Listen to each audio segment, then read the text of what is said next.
I own every single Star Wars game on the Nintendo DS, and I want to review every single one. Hello everyone, my name is DAGG, and today we're reviewing Star Wars The Clone Wars Jedi Alliance for the Nintendo DS. This game is clearly inspired by the first season of Star Wars The Clone Wars animated TV series, which is extremely nostalgic to me, being one of my favorite TV series of all time.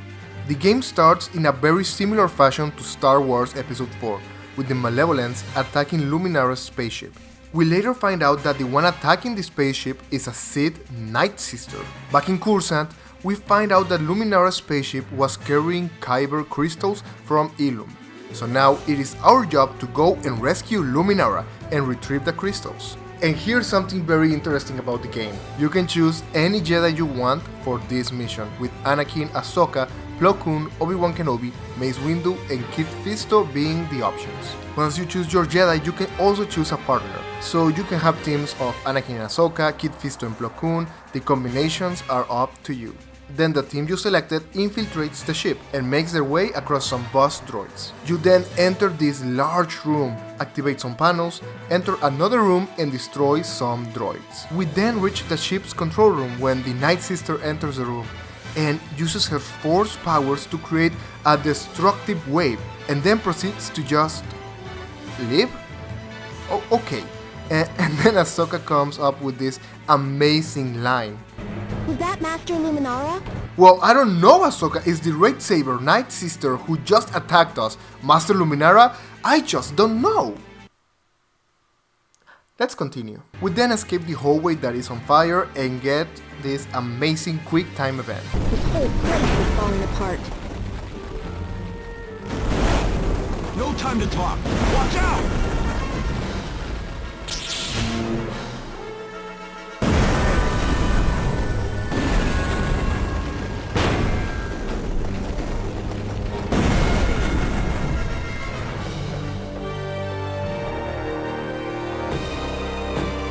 We're not safe here.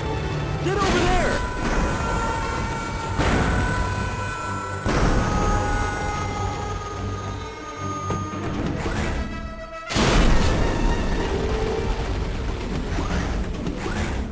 That was pretty cool. The quick time events happen throughout the entire game. Whenever they pop up, I'll put them on screen so you can enjoy this masterclass of a game.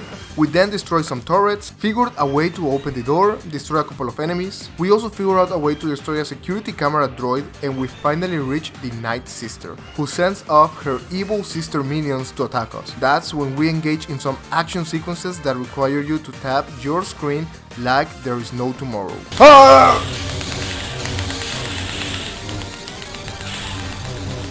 And even though we defeat two Night Sisters, the powerful one escapes. And that was the first mission. And if we keep on tapping the screen on my Nintendo DS, I'm going to break my hand. Now I'm going to take this time to talk a little bit about the controls, because, oh dear, after playing the first level, the controls really wired me out. You move by sliding your character across the screen with the stylus. To attack an object, you tap on it, and the same with enemies. However, whenever you attack enemies, you can choose to tap on the top, middle, or bottom of the enemy. That way you can do different attacks. And to use the force, you can use your shoulder buttons and tap everywhere you like. As you can probably tell, the controls aren't the best. I would prefer if the D-pad was used for movement, since only using the stylus can be quite uncomfortable, imprecise, and well, just weird. Of course, all the quick timing events are required with stylus movement, and well, that is pretty much it. In Rhodia, we barely make it inside thanks to the shield, and now it is our job to destroy the shields. We are ambushed by some battle droids, but we defeat them with some awesome hip-hop beats.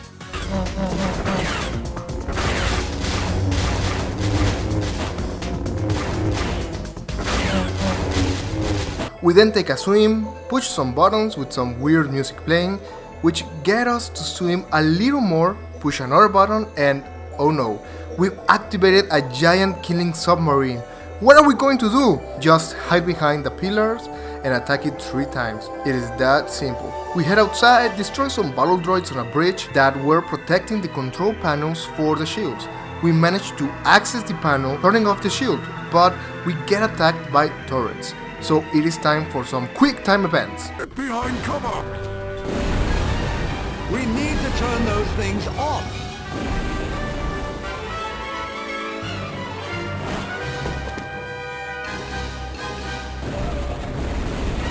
Wake up! I hate it when you do that. Try to keep up.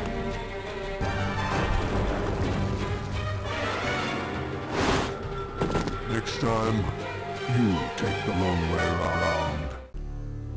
Oh, that was pretty cool. Then we go underwater again as we avoid some bombs. This really reminded me of Donkey Kong Country's water level. And we find out there is another shield generator on top of a tower. So what do? We keep flooding the tower several times until we reach the top. That's where we destroy all the droids guarding the shield generator and of course turn it off. That's when we are attacked by another turret, but instead of a cool quick time event like last time, Obi-Wan and Plo Koon decide to do some parkour. Parkour! Parkour! Parkour! Parkour! Parkour!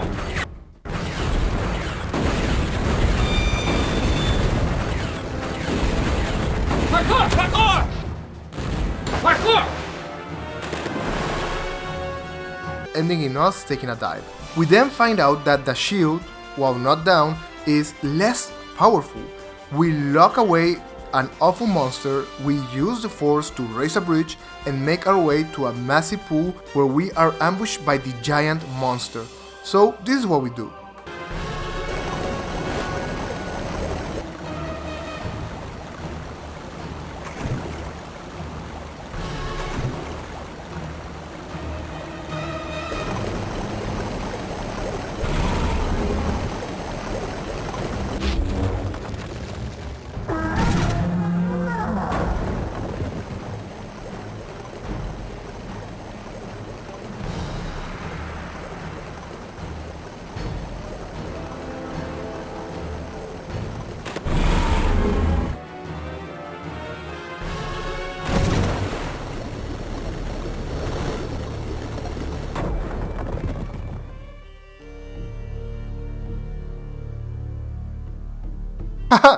Dumbass. And that was the second level. It is important to mention that besides moving and attacking, the touch screen also works to solve puzzles. You will find these puzzles across all the levels. It will have a very high difficulty curve. The first one is the lightsaber hold. What did he say? In this puzzle, the game will show you a figure that you have to mimic with your stylus in order to advance.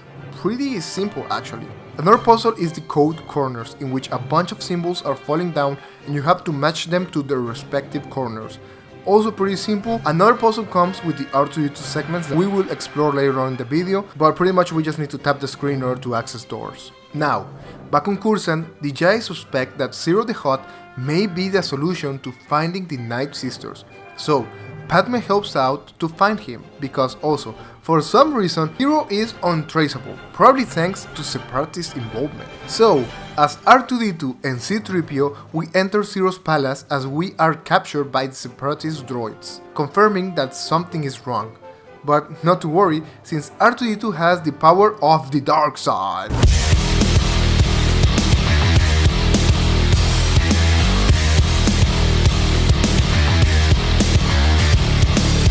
Now we are able to open the way to Mace Windu and Kit Fisto, but they have been spotted by a Biff, so we have to act fast. So with some not very clever problem solving, we make our way to the next room. And then this has to be one of my favorite parts of the game. So there comes a point in which David alerts the Magna guards about the Jedi, but he doesn't understand what he is saying. So the Magna guard asks you to translate, as we, as C-3PO, can decide what to say.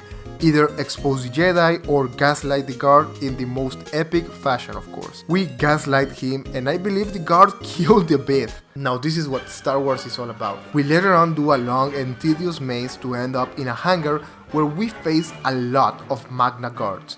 But they are not match for us, obviously. And of course, another quick time event is in order. We need to find another way back into the palace. Guess it's time to hitch a ride.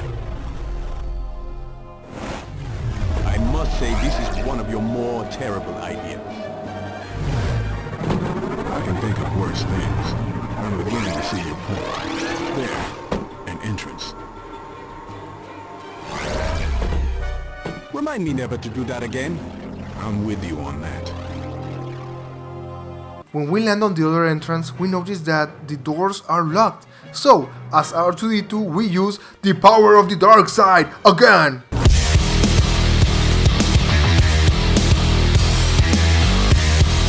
We make our way to another control room and turn off the lasers. Then we make our way to the air vents, but they are spinning way too fast. So we send C-3PO to pass a guard in a super easy stealth mission which allows R2-D2 to slow them down. That allows us to find Zero the Hutt, but he appears to be captured by no other than Asajj Ventress.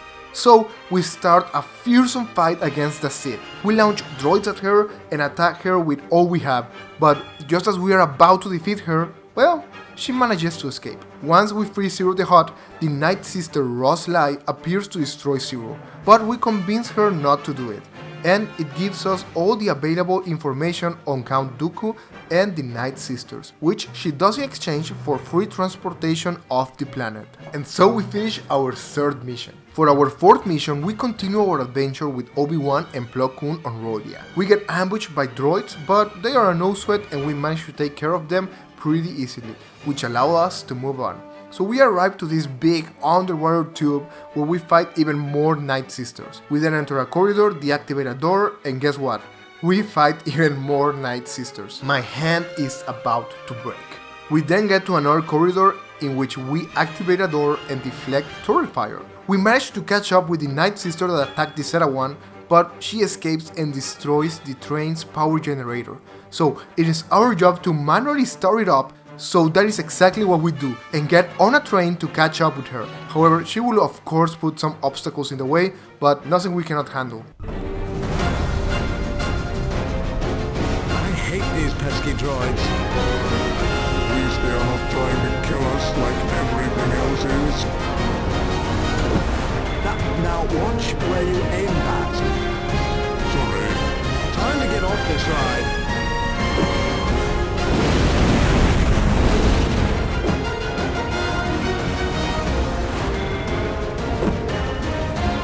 This reminded me so much of that clip from the Final Fantasy VII remake. Wow.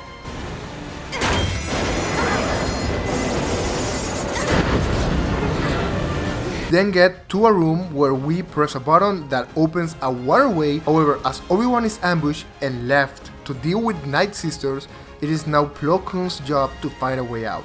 As Plo Koon, we activate a button so Obi-Wan can join us as soon as we finish destroying the Night Sisters. We reunite, avoid some lasers, get to the other side, and we, then again, face off against even more Night Sisters. We then find out that the Separatist forces are protecting something. So let's find out why. But first, let's destroy even some more droids. We cross a tunnel, activate a switch, go back as we defeat even more Night Sisters. How the hell do they get so many lightsabers? Jeez!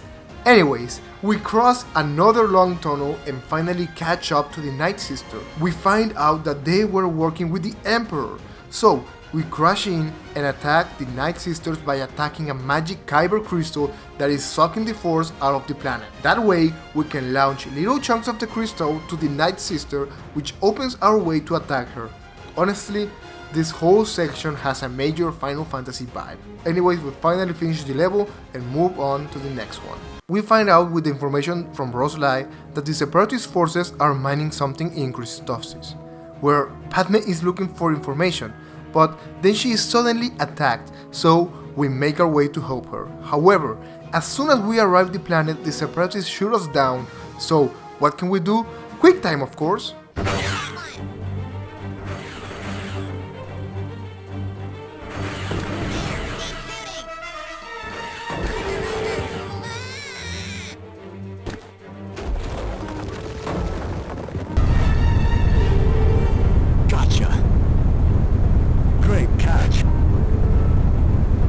Watch out above! I see it!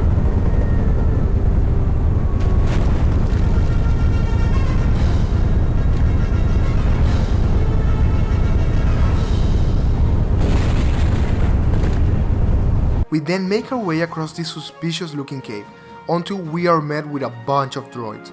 But We only have to take down the pillars that allow their entrance to get rid of them, and then we can move forward. We enter an elevator where we get, well, this gem of a cutscene followed by a quick time event.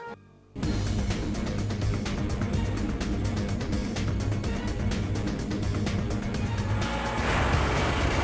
you activate the stop button?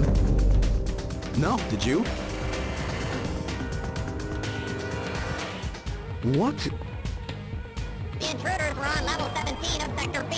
Under Section 341.47 of the Security Code, they are under my jurisdiction and it is my responsibility to bring them back.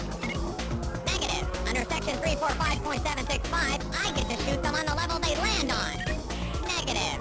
You got to shoot the last intruder. Only because of your incompetence. If you do not cease and desist, the droid intelligence major will hear of this.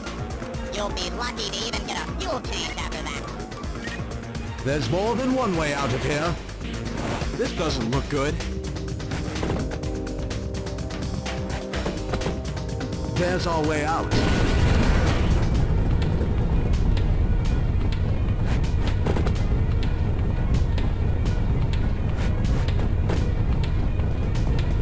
Nicely done.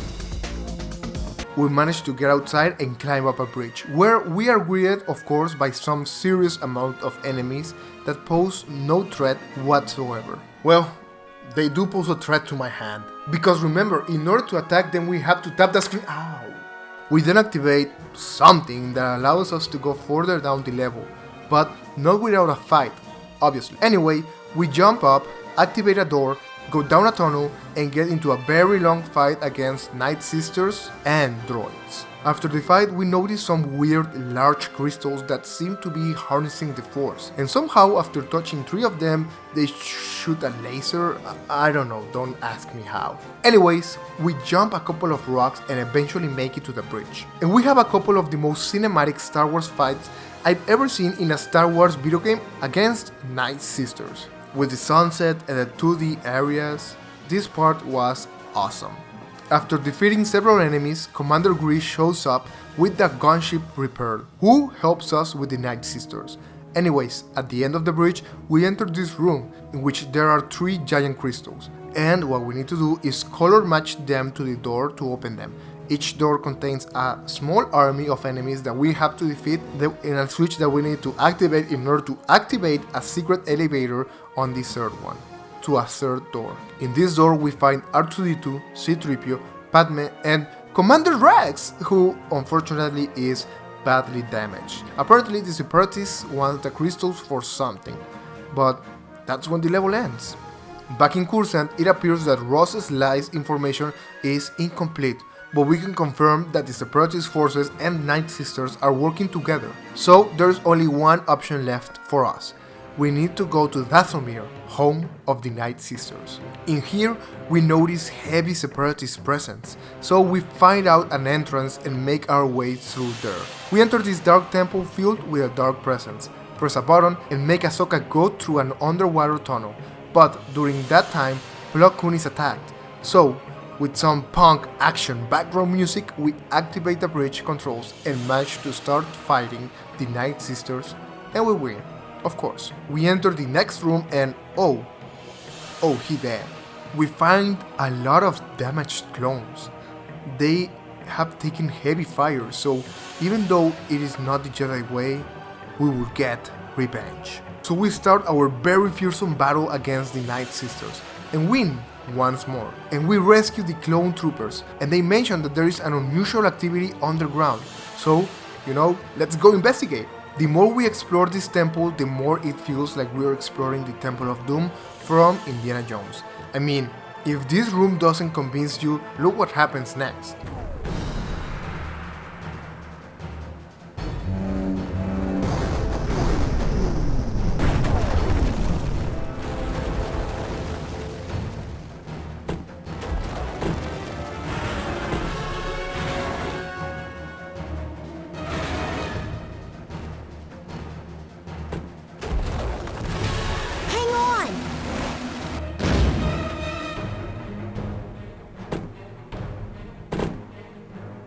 Anyways, in this room we go underwater and open the door for the previous room.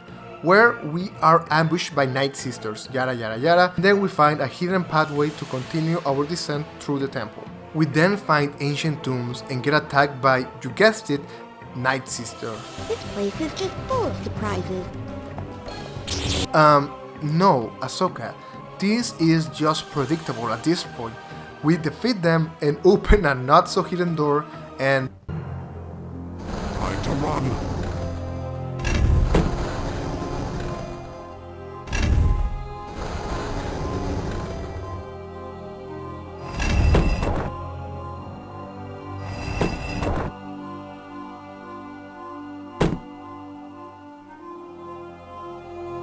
Anyway, we go through the door, go through a dark hallway and get to a room where...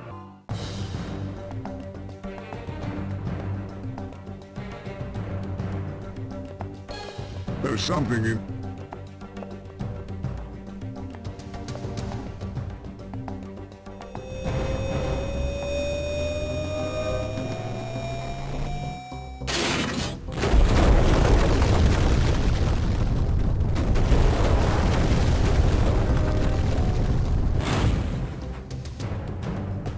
All too easy.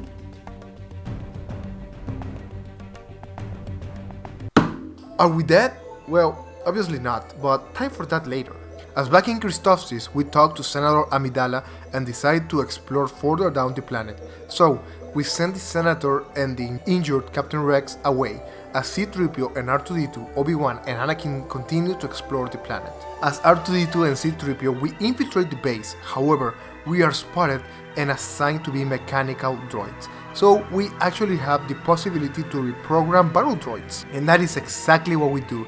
We load them up with non-lethal items like brooms and such. So they are less threatening. However, we are spotted and we are sent to take care of a massive kyber crystal before it explodes. However, Senator Amidala needs us to configure the computer to send her the coordinates of Commander Gree. We then deactivate 4 computers while being very careful for the battle droids, and we manage to send the coordinates to Padme. On our way back to our spot, the battle droids arrive and the dating simulator starts.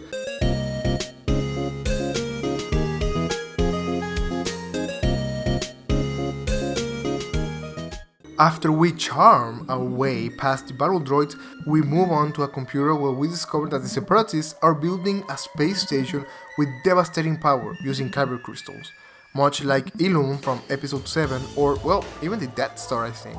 We send that information away and continue our droid journey to a giant room where we play a long game of Simon Says with a big wall and gain access to the next room. Anakin and Obi-Wan are surrounded, and so are we, but R2-D2 manages to close the door on the incoming attacks. R2 hacks a computer which allows C-3PO to get all the codes in the correct order in order to help Anakin and Obi-Wan escape. Also, remember the broom that we gave the battle droids? Well, thanks to that, Anakin and Obi-Wan can advance more. And what do we do in the next room? We continue hacking more, this time for computer. Yay! We discover that Dooku is in the planet, and just as we are about to fight him, he gets in an elevator and escapes? What? Both Anakin Skywalker and Obi-Wan Kenobi couldn't stop an elevator, or at least get in to fight Dooku? Well, that's kinda lame. And that was the level. Honestly, this was my least favorite level in the entire game, but more on that later. Back in Dathomir, turns out we didn't die, obviously, and Master Yoda informs us that the weapon that will be controlled by the Force is going to be able to work thanks to the connection the Night Sisters have to the Force, so we must stop them. We try to find the Night Sister and see 2 clone troopers barreling a Rancor. We aren't going to let them die, so this is what we do. Let us sneak by while that beast is occupied. I think it spotted us. Look out!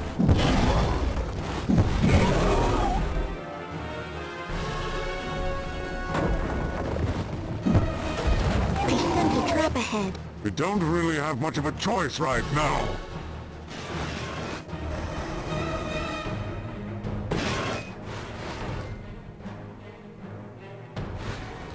That Rancor is still coming. Hurry!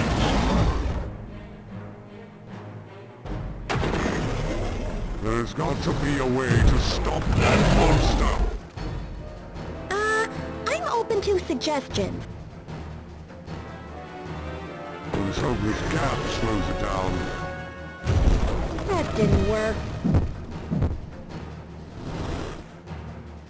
We have to smash through that wall.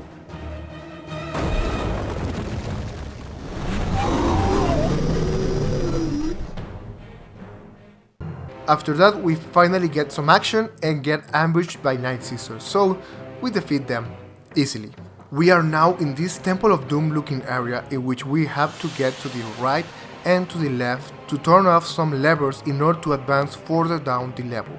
This part made me really nostalgic to how the Lego Indiana Jones levels played out in the Nintendo DS, in which one character helps out the other in order to advance.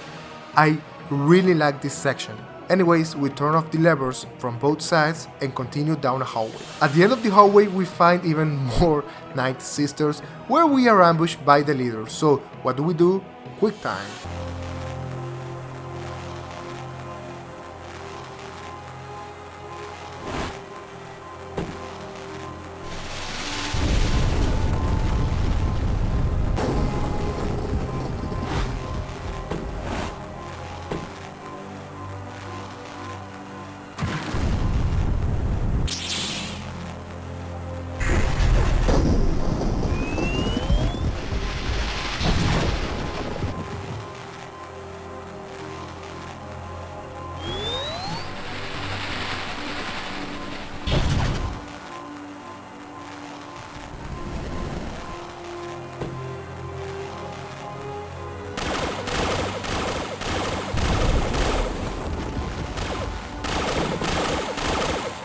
This was the lamest quick time event in history.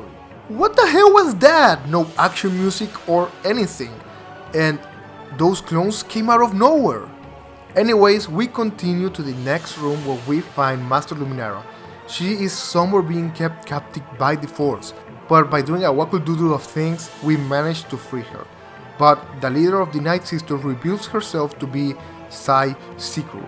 She tries to get away, but we are not going to let her try. So we leave Master Luminara, who has been trapped by the Force for who knows how long, probably tortured there, as we follow Sai Sikru. We have a small encounter against her, but as always with this game, she manages to not only get away, but trap us in the chamber. Now what? And that was the end of the level. And now it is time for the final level and mission of the game. And if you made it this far, please consider liking and subscribing. That really helps out a lot, and that way you can help me out to keep on making more Star Wars Nintendo DS videos. Because remember, I have every single Star Wars game on the Nintendo DS. But now, it is time for the final battle on board of the Devastation. Count Dooku, Asajj Ventress, and Sai Sikru speak to the Emperor and are ready to use the weapon. However, the Emperor wants to test the weapon on Dathomir. This doesn't sit well with Sai Sikru and sends Dooku and Ventress away from the bridge and takes control of the space station to take it to an unknown location through hyperspace. Master Yoda is concerned on what this weapon is capable of doing, and he sends everyone to the ship. So yeah, apparently Plo Koon and Ahsoka escaped and somehow are now on board of Devastation. On the entrance we are of course attacked by super battle droids and Magna Guards, but we take them out with this. We continue investigating the ship as we are trying to find the coordinates on where the ship is heading. That's when we enter a room full of droids. Some even have turrets, but again, we take them out. We continue exploring the ship and get past a spy droid. We then get in this weird elevator and head down to find ourselves battling some boss droids. But we notice that the ship has dropped out of hyperspace, so we have to destroy it now or never. We head to the bridge, and as we anticipated, we have arrived at Coruscant. The enemies want to use Devastation in order to destroy Coruscant. However, we manage to fend off Ventress. How? By launching battle droids to her, distracting her as we go down the bridge, lower some panels, and damage the power supply system. We manage to destroy it, but Ventress reveals that there is a backup before Sai Sikru interferes. Now, as Obi-Wan and Kit Fisto, we continue the fight, instantly attacked by Magna Guards and droids on turrets, but we take good care of both of them. We continue and dodge not only one, but 2 security probe droids. We find our way to the reactor of the ship. That's where the only logical idea is to overcharge it to blow it up. Conveniently, there was a door behind the reactor. We defeat a couple of droids, get into another weird elevator, and fight even more boss droids. We make it into the bridge where Count Dooku is awaiting our arrival. We fight him in order to destroy some consoles, and how do we defeat him? By launching battle droids at him and getting into the high ground. We must get to the high ground. Anyways, we defeat Count Dooku. However, Sai Sikru one-shots us, and Count Dooku has the opportunity to strike us down, but he decides to go after Sai Sikru. This game is just getting weird. We continue the level now as Anakin Skywalker and Mace Windu, and get this. We have to shut this thing down. Right behind you. Great, let's get moving then. No, I mean right behind you.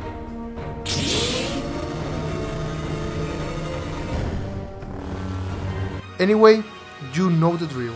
We defeat the Magna Guards, destroy some battle droids, get on the weird elevator. Anyways, we get ambushed by a bunch of droidecas, and we escape and do this. Someone's at the door.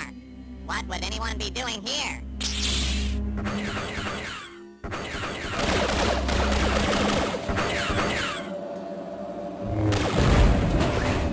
That'll keep them off our backs, not for long. Time to make a move.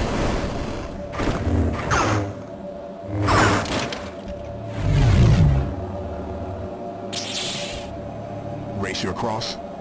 You read my mind.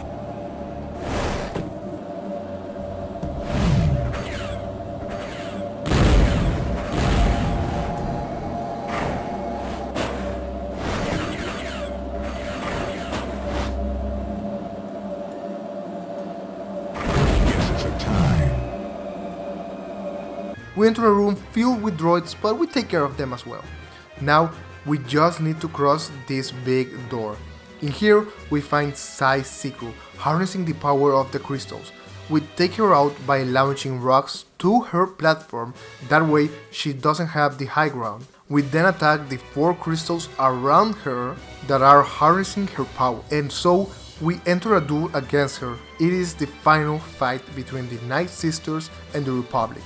We beat her just barely and see how she explodes for some reason, which causes a chain reaction and makes the whole ship explode. We of course escape, alongside with all the Jedi and also the Separatists. This game ends with the Separatists taking one of the giant crystals, and it seems that Ross Lai was never an ally after all. And those are all the levels of this game. But before saying my final opinions on this game, there are a few more things about this game that we need to talk about. Throughout the game's levels, there are little balls of force. Each level contains 100 of these balls, and if you collect all of them, you will unlock different costumes for all of your characters, and every single character has at least one different skin, with some even having up to 3 skins. But you have to collect over 100 force balls to unlock them, and there are 9 in total of course, one for each level.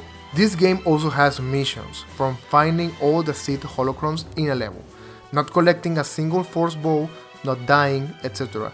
If you do all 10 missions in a level, you will be able to tweak the game, which are buffs for yourself and of your enemies, like more powerful lightsabers or more powerful enemies, all the way to immortality. I have not completed all the missions in a level, but if you have the game and you are up to the challenge, then go ahead. By clearing the missions, you unlock 2 more features in the game. You can view 3D models of every character, and you can also view all the concept art that has been done for this game, which is always a very nice and appreciated detail. I wish more modern games would continue doing this. Now let's talk about the good of this game. First of all, they had a Night Sister story before they even appeared in the Clone Wars TV show. The quick time events can be fun. They really add depth to the game only when the controls are responsive. The 3D environments and cutscenes are pretty surprising for the console as well, and its time. And finally, It has a lot of replayability, as the different combinations of characters allow for different dialogues. There are 135 different scenarios across all the levels, depending on your team, which is insane and a feature that I gladly appreciated. And now, the bad. Sometimes the touchscreen is very unresponsive on the quick time events, which makes me repeat the section again and again, which is pretty annoying. There is also little to no variety of enemies, always a lot of Night Sisters and a couple of droids. And well, the game can get pretty tiring. This isn't as fun as it looks like. Ish. Tapping the screen multiple times consistently is not that fun, and honestly, level 7 with the droids, slow movement, no action, and many very unforgiving puzzles that got me more frustrating than anything, needing perfect timing to advance, well, that level was just not fun. And that's it! Whether you played it as a kid or this is your first time hearing about this game, it took on a new concept in the Star Wars universe, the Night Sisters, and was the first one to adapt them in the Clone Wars style. Is it the best Star Wars game? No, but honestly it innovated in a lot of stuff and the graphics and story were pretty solid for its time. I do recommend this game for Clone Wars fans, especially if you want to expand the lore, and also if you missed the Clone Wars. This game is definitely for you. Now this is not the only Star Wars The Clone Wars game on the Nintendo DS. There's also Star Wars The Clone Wars Republic Heroes, but this is a game for another time. So please consider subscribing, since that really helps out the channel and I can do more videos about Star Wars games on the Nintendo DS. And if you want to know how a Star Wars Battlefront video game works on the Nintendo DS, be sure to check out the video in the description. And yeah, that's going to be all for today. Thank you so much for watching. I'll catch you next time with the next Star Wars video game on the Nintendo DS. Thank you so much.